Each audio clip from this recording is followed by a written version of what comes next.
ñu continuer wax ci li nga xamante ni moom mooy ñu def benn crochet ci rassemblement bi nga xamante dama ko bëggoon denc ba ci kanam mais ak information bi nga xamante ni jot naa ko léegi ñu ni rassemblement de Yewwi Askan Wi prévu vendredi le préfet de Dakar di ñett le préfet de Dakar n'a pas autorisé la manifestation prévue vendredi par la coalition Yewwi Askan Wi à la place de la Nation. L'autorité administrative indique avoir reçu bien avant celle de Yewwi une déclaration de la Fédération démocratique des écologistes du Sénégal pour une foire prévue à la place de la Nation à la même heure que la manifestation annoncée de Yewwi. La décision a été notifiée à Déthié Fall, mandataire national de Yewwi Askan Wi. xam nga le préfet. oui moom la yoon wax mu autorisé wala mu ñàkk autorisé. bu la autorisé nga marche ci fi mu la autorisé bu la autorisé wul nga dem toog ba moment bi ñu lay autorisé mais comme te def nañ ci crochet. waay cette manifestation de Yewwi Askan Wi li muy jur ci réew mi du lu nekk lu dul fitna parce que moo leen tax a jóg parce que je crois bien. Déthié Fall. oui liste bi mu njëkk a yóbbu muy liste bu Dakar. ba ko conseil constitutionnel validé kenn déggu leen dañ sax bàqu bon le conseil constitutionnel a désavoué la DGE nangam sangam. oui tey la DGE génn liste mais recours bi ñu defoon nañ dem defiwaat ko. maanaam conseil constitutionnel bi nga xam ne moom laa la wax maa ngi ñëw conseil constitutionnel bi nga xam moo leen may liste Dakar. et ça moi je suis pas d'accord nañ ci dinaa développer léegi. très bien donc maintenant nu mu tudd sax comment dirais-je conseil constitutionnel joxoon na leen ko mu ñëw mu changé mu substituer tey jii cette même DGE a émis li nga xamante ni moom mooy un arrêté proclamant la liste des candidats retenus tu es d'accord tu n'es pas d'accord tu vas t'en ouvrir ñi nga xamante ni bërki démb jox nañ la ndam loo xam ni taxaw nga wax ko Sénégal yëpp dina dégg loolu mooy yoon.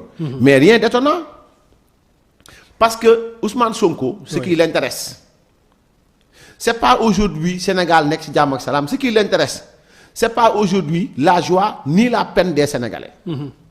parce que man li ma mënta concevoir Sénégal mooy ndaw yi bëgg génn ànd ak moom ci fitna gi Ousmane Sonko bëgg woote. xam nga nee na 200 000 jeunes la bëgg dem déloger président Macky Sall. oui nga xool seen groupe WhatsApp yi seen groupe yëpp da ngay gis ay jeunes yu toog yor cocktail Molotov naan Ousmane Sonko ñun pare nanu.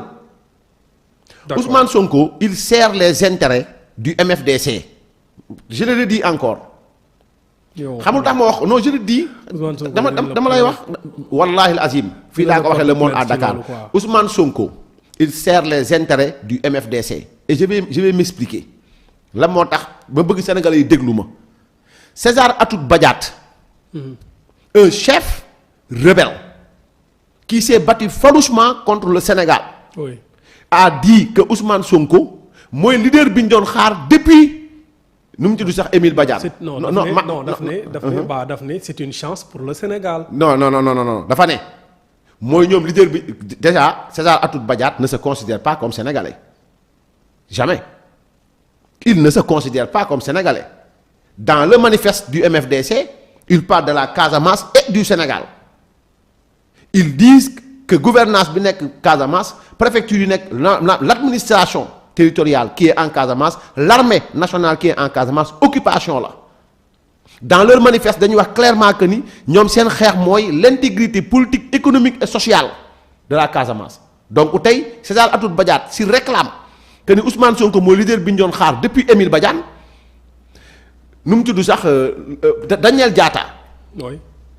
Daniel Diatta qui est entré dans la rébellion à l'âge de 15 ans Daniel Diatta qui a été interviewé par des journalistes sénégalais. mu toog wax ni moom moo waxal boppam ni moo rendi l'imam de Banganga ñëpp di ko dégg Daniel moo toog wax ni Ousmane Sonko seen doom la.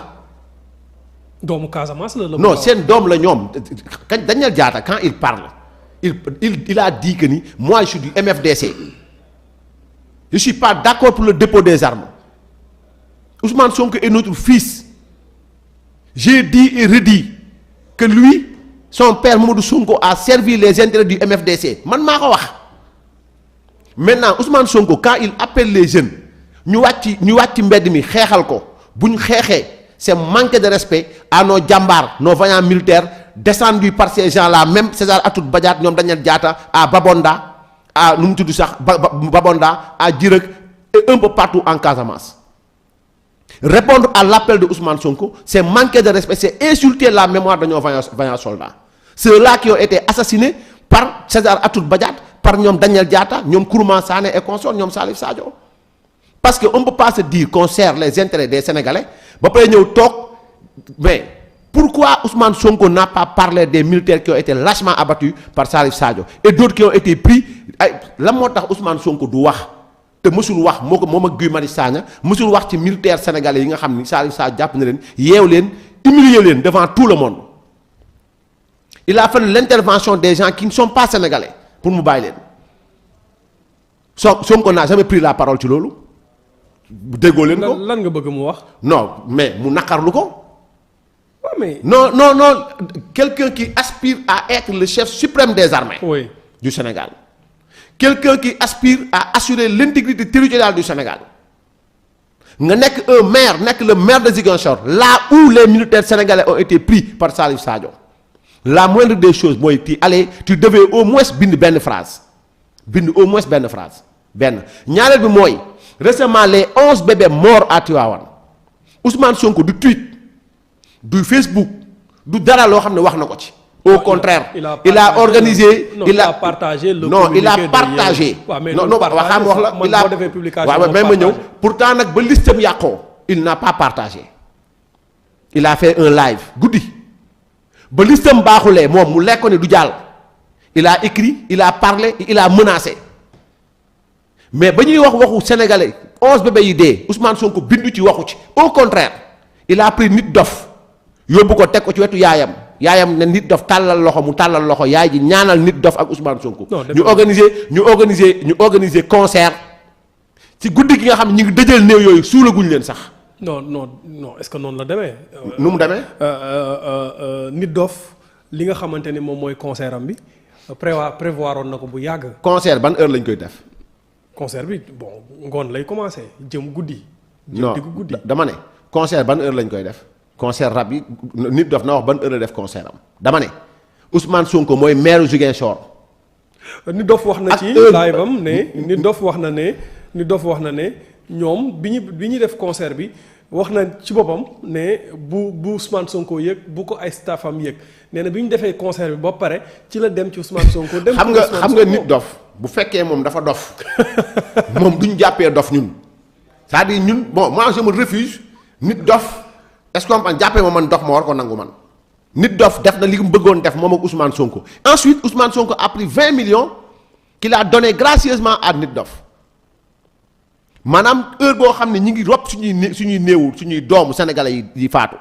naqar bi nekk fépp Sonko déggoo mu wax ci bindul sax pour jaale wala mu naqarlu ko il n'est même pas venu à Dakar ñetteel bi mooy Serigne Mountakha ñëw Dakar ba jóge fi Ousmane Sonko n'est pas venu à Dakar et pourtant. ba ko président Macky Sall woowee moment bi Sénégalais yëpp àndandoo di gérer seen problème yi bopp Ousmane Sonko ne maa ngi dem Porokhane sëñ bee ma woo dégg nañ ko. sëñ Mountakha ñëw Dakar yow à chaque fois sa parti politique am problème nga jël avion fat nga ñëw Dakar chaque fois. wala bu deekee mënoo ñëw nga def nu mu tudd sax nga def live Facebook. mais Ousmane Sonko ñëw sëñ Mountakha ñëw na ba dem ñëwu fi tegu fi tànkam waxu ci. dafa waroon ñëw quoi. non ginnaaw ba moo ko tere woon ñëw ci Lions yi la waxoon ci saakaru Lions yi. moment boobu moo ko woowoo moo ko. moo ko woolu woon quoi. wallaay day fen Ousmane Sonko sëñ Mountakha mësul woo sëñ Mountakha lu muy doyee Ousmane Sonko sëñ Mountakha lan lay doyee Ousmane Sonko di ko woo ensuite dem ba foofu créé fa boucan donc tey ñu ngi koy xaar moom Ousmane Sonko mu wax ci rebelle yi jàpp bi ñu jàppoon mais dama ne bépp sénégalais bu wuyu Ousmane Sonko ci wooteem Dakar. vendredi la fi sëñ bi ñëwoon même vendredi mu wootee fitna Dakar axana ton Ousmane Sonko la àndal taxaw ne clairement wax ñëpp di ko dégg mu ne bu Ousmane Sonko faloo bu Ousmane Sonko faloo Sénégal addiye 1 milliard dootul amati pourquoi parce que mbàkk yi fay jox na sëñ Mountakha addiye 1 milliard. ok nga jékki-jékki dàmbooj génn ne mbàkk yu fay waroon na wax ba mu waxee sëñ Mountakha waroon na wax ne ko ni yow yaa bañoon signé góor jigéen Ousmane Sonko bañu signé góor jigéen. bañu ko Ousmane Sonko est le seul homme politique bu nekk Sénégal. il a signé avec réserve. non réserve mooy lan. dafa am ci ay points yu mu. je lui ai posé une question je repose la question ici à Le Monde à Dakar. Ousmane Sonko moom mooy le seul homme politique bu ñu fi jiiñ sodomie ba léegi il fuit son procès. c'est le seul homme politique qui s'accompagne d'homosexuels convaincus ñëpp xam ko. j'ai dit et redit que ni Ousmane Sonko nañu wax ses liens étroits avec Ndiaga Seck ak Pape Alé Niang nañu ko wax après ñun ñu wax Ousmane Sonko bu ñu waxee yan relation la am ak Ndiaga Seck ak yan relation la am ak Pape Alé Niang Ndiaga Seck Sénégal gi yëpp xam et je lui pose la question lan moo tas sëyam mi ngi dëkkoon nu mu tudd sax comment. mais xam nga loolu ce sont des attaques personnelles aussi. non dama ne du attaque personnelle de. mais le fait xam nga le fait de dire que Macky Sall du attaque personnelle.